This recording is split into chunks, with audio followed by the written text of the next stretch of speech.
मेरा नाम नईमुर रहमान है, national general secretary human rights protection volunteer association.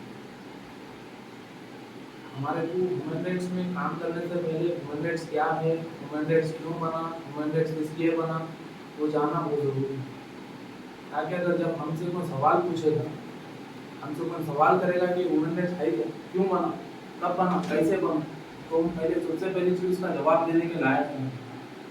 उसके बाद हम उसके ऊपर काम करने के लिए थोड़ा थोड़ा सीख सकते हैं। 1215 में मैग्ना कार्टा बोल के कानून बना। वो कानून ह्यूमन राइट्स के ऊपर काम करता था। उसके बाद जब फर्स्ट वर्ल्ड वॉर हुआ 1914 में, जब 1,70,00,000 इंसानों को मार दिया गया और 2 करोड़ लोगों को जख्मी कर दिया गया। 1918 तक वो वर्ल्ड वॉर चला। तब कुछ लोग सोचे चलो यहाँ से हम सुकून में रहेंगे। किसी को ये ध्यान नहीं गया कि हमारा भी एक राइट्स है, हमें भी कुछ राइट्स के लिए लड़ना चाहिए। जब सेकेंड वर्ल्ड वॉर चालू हुआ 1937 में, तो 5 करोड़ लोगों को मार दिया गया। 3 करोड़ लोग सोल्जर थे उसमें, 5 करोड़ लोग कॉमन मैन थे।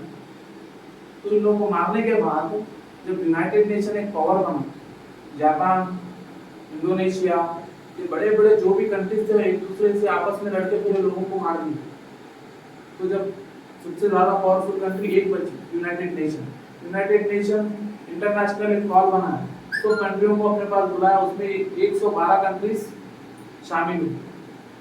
वो लोग 1945 में जब सेकेंड वर्ल्ड वॉर खत्म हुआ, तो 1945 में जब पूरे दुनिया मिलकर बैठी, तो ह्यूमन राइट्स का एक कानून बनाने के बारे में वो लोग बात करते हैं।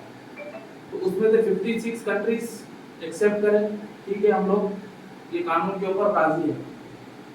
तो ये कानून के ऊपर राजी होने के बाद में 1947 में ये कानून बन के रेडी हुआ, जिसको हम article 32 protection of human rights, इसके ऊपर हम वर्क कर रहे हैं।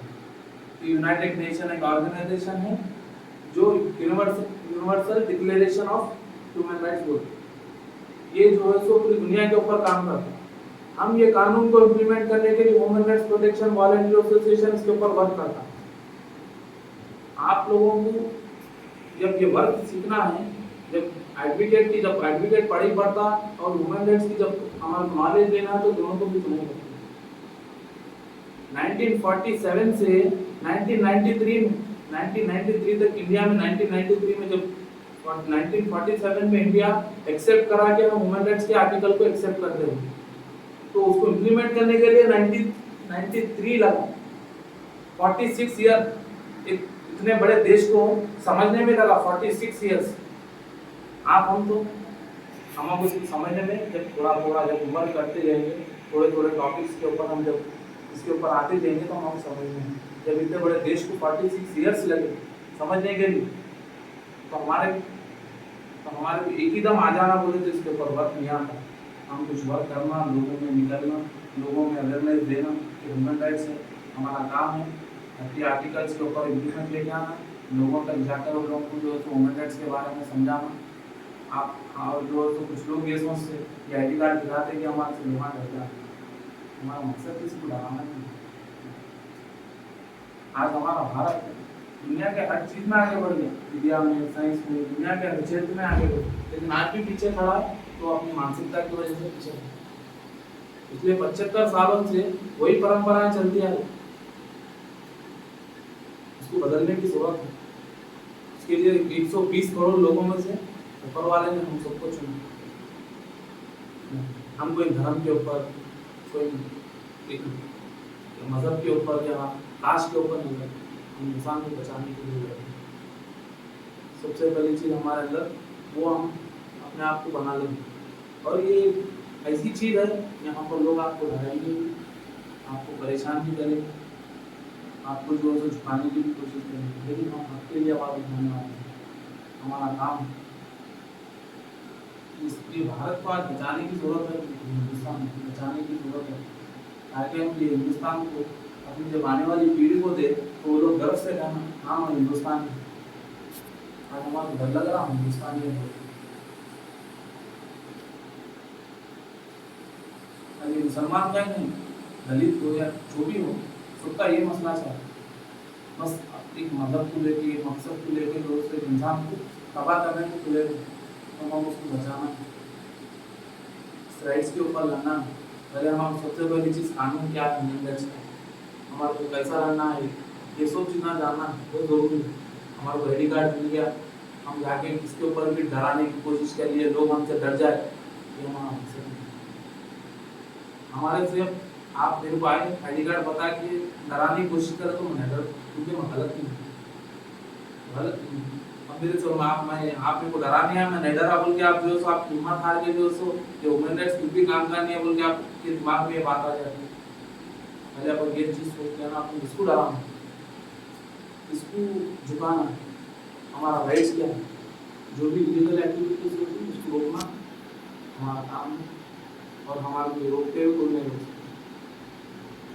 सबसे पहली चीज़ आप लोग जो है एक दूसरे में इतिहाद पैदा करें, एक दूसरे को समझ के, इन्हें करा तो इसका नाम होता, उन्हें करा तो उसका नाम होता। हाँ, ये मकसद नहीं, बस सामने वाले को इंसाफ दिलाना हमारा मकसद है। आर्टिकल 30 है इसमें, आर्टिकल 1 के बारे में एक बार जवाब देख साहब बोले।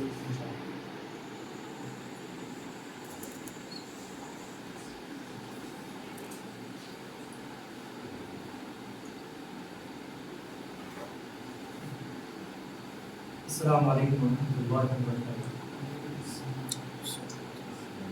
Human rights protection volunteer association का मैं एक खादिम हूँ, मैं भी अल्हम्दुलिल्लाह तेलंगाना स्टेट वर्किंग प्रेसिडेंट हूँ अल्हम्दुलिल्लाह। ह्यूमन राइट्स के अंदर आने के बाद में अल्लाह की मदद से इंसानियत को इंसान कैसा बनाना और इंसान कहाँ पे मजलूम होता और उसका हक कहाँ दिलाना, जब ह्यूमन राइट्स के जो 30 आर्टिकल है उसमें से एक आर्टिकल जब मैं पढ़ा तो उसमें समझ में आया। पहला आर्टिकल जो बनाए, ह्यूमन राइट्स पूरे इंसानों को एक नज़र से देखता हूँ, सारी इंसानियत, वो दलित रहने दो, हिंदू रहने दो, मुस्लिम रहने दो, क्रिश्चियन रहने दो, सिख रहने दो, किसी भी मजहब का हो, सबसे पहले वो इंसान है। और इंसान का हक देना ये इंसानियत का काम है। इंसान जब ही इंसान कहलाएगा जब उन्हें इंसान का हक देगा, और हम हक देने के लिए हर किसी से जाके बात कर सकते, हर किसी से मिल सकते, हर किसी का हक दिला सकते अल्लाह की मदद से।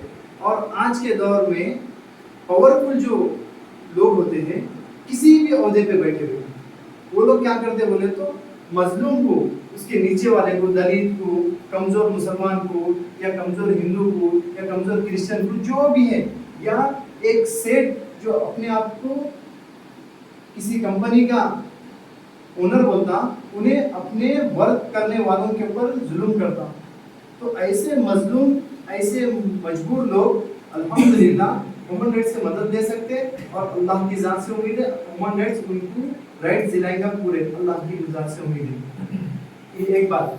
दूसरी बात, ह्यूमन राइट्स के जब तक आप लोग जो मेरे वीडियोस को सुन रहे हैं, किसी का भी जो भी प्रॉब्लम है, आप ह्यूमन राइट्स, जो भी ह्यूमन राइट्स को आप जानते हो, उससे कांटेक्ट कीजिए, उससे बात कीजिए, इंशाअल्लाह आपके राइट्स मिलेंगे, अल्लाह की ज़ात से उम्मीद है। आप हमारे ह्यूमन राइट्स की तरफ भी आ सकते हैं, human rights protection volunteer association HRPVA, ये हमारे ह्यूमन राइट्स का है। अल्हम्दुलिल्लाह आप लोग कभी भी आ सकते हैं, और आपको दावाना अल्हम्दुलिल्लाह के रब्बिल आलमीन। अस्सलाम वालेकुम। तेलंगाना स्टेट वाइस प्रेसिडेंट फनाज साहब। अस्सलाम वालेकुम रहमतुल्लाहि व बरकातहू। मेरा नाम मोहम्मद अब्दुल फहाद है, तेलंगाना स्टेट से जो वाइस प्रेसिडेंट हूँ human rights protection volunteer association के।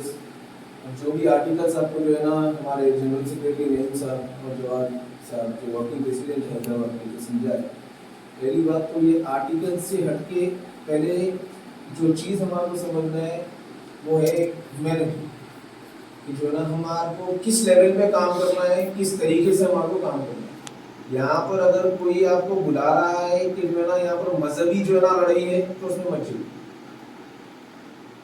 अगर मजहबी लड़ाई में जाके वहां पर अपने आप की अगर आइडेंटिटी अगर आप बता रहे हो तो यहाँ पर जो है ना पूरे वॉलंटियर एसोसिएशन का नाम जो है ना बदनाम करके छोड़ देंगे। और ये क्या है, पहली बात, आप जो काम कर रहे हो आपकी पहचान खुद जो है ना किसी के सपोर्ट पे नहीं, अपने खुद के सपोर्ट पे जो है ना अपनी पहचान बनाने की सोचिए, क्योंकि डिपेंडेबल इंसान कभी भी जो है ना जिंदगी में आगे नहीं बढ़ सकता। डिपेंड अपने काम पे रखिए, अपने काम से बस मतलब रखिए, क्योंकि जो ना इसमें ऑफर्स भी आपको दिए जाएंगे, जैसा ऑफर्स की बात बता रहा हूँ, जैसा ब्राइब की बात बता रहा हूँ, क्योंकि जो ना जितना भी है जैसा भी है ये काम हमारा कर दो, ये जो भी है, गलत इंसान हमेशा जो है ना आपको ऑफर से ही जो है ना आपको सामने बुलाएगा, ऑफर देने की कोशिश करेगा। जो सही है वो आपके सामने आएगा, आपकी जो है ना उसकी जो भी प्रॉब्लम है आपके सामने जो है ना डिस्कस करेगा। इवन जो है ना उसमें एक चीज भी वो जो है ना आपसे नहीं छुपाएगा, ये उसकी पहचान है। जो आपको ऑफर दे रहा है वहीं पर उसको पकड़ना है, वहीं पर उसको जो है ना मान लेना है कि जो है ना ये झूठा है। जैसा कि जो है ना अब रिलेटेड जितने भी केसेस है ह्यूमन राइट से लेकर जो भी केसेस आपके पास में आ रहे हैं, पहले आप जाइए, हर दो तरफ की सुनिए, एक तरफ की सुन के जो है ना अपना फैसला मत लीजिए, एक तरफ की सुन के वहां पर जो है ना डिसीजन मत लीजिए, हर दो तरफ की सुनिए, क्योंकि जो है ना दो तरफ से जो है ना सुनने के बाद में जो है ना वहां पर आप जो है ना उस चीज को जो है ना जज कर सकोगे और सही जो है ना जजमेंट दे सकोगे। और रही बात लॉ के हद तक की बात बता रहा हूँ, जैसा लॉ इन ऑर्डर, हमारी जो लॉ इन ऑर्डर है, हमारे और लॉ इन ऑर्डर के बीच में ये ह्यूमन राइट्स का जो एक पोजीशन है, वो लोग भी जो है ना एक रिस्पेक्ट करते हैं, वो लोग भी जो है ना ह्यूमन राइट्स की जो है ना एक इज्जत करते हैं। लेकिन इतना है, लॉ इन ऑर्डर को जो है ना हाथ में लेने की कोशिश मत करो, जैसा कि उनके भी कुछ जो है ना रूल्स एंड रेगुलेशंस है, वो तोड़िए मत। जब भी अगर आप जो है ना तोड़ेंगे, वो भी जो है ना सीधा एक काम करेंगे, सीधा मीडिया सामने लाएंगे, मीडिया के सामने एसोसिएशन का जो है ना नाम रखेंगे और पूरी एसोसिएशन को जो है ना हटा के छोड़। तो आपसे जो है ना बस गुजारिश यही कर रहा हूँ, जितने भी मेंबर से जो भी आपके पास में केस आ रहा है उसके तल तक जाइए, उसकी जड़ तक जाइए, और जो है ना जो भी निहत्ते हैं वो लोग को जो है ना जजमेंट दिलवाइए, सही जो है ना हक उनका दिलवाइए। बस यही कहना चाहता हूँ, बस किसी पे भी जो है ना डिपेंड मत रहो, बस अपना काम जो है ना जो भी है दिल से जो है ना करिए, और जो है ना बस जज्बात जो है ना काम नहीं आएंगे इसमें, ठीक है। सब्र से काम लीजिए और जो भी लॉ है लॉ के हिसाब से जो है ना वर्क कीजिए। ओके, अस्सलाम वालेकुम।